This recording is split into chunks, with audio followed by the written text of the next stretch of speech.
Ukraine is in the news. You've probably seen some of the reports of the upheaval that's been going on in that part of the world.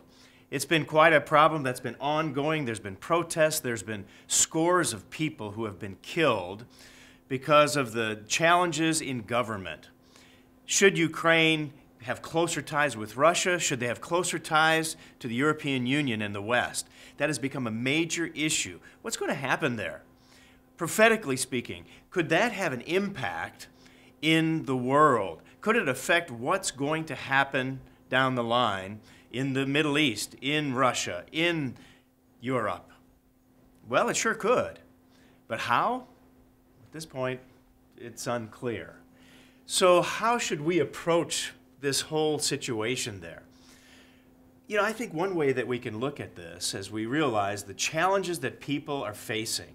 Imagine if your government was in total disarray. What would your life be like? What would your life be like if your country was on the verge of economic collapse? As Christians, as God's people, can we pray for these people there?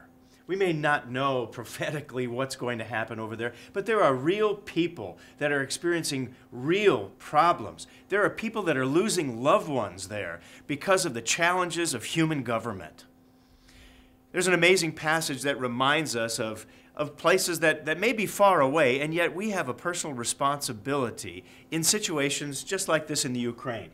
There's a passage in 1 Timothy chapter 2, right at the very beginning of 1 Timothy 2, it says, I exhort first of all that supplications, prayers, intercessions, and giving of thanks be made for all men, for kings and for all who are in authority, that we may lead quiet and peaceable lives in all godliness and reverence. Imagine how a situation like this would impact you. Can we step back and pray for these people?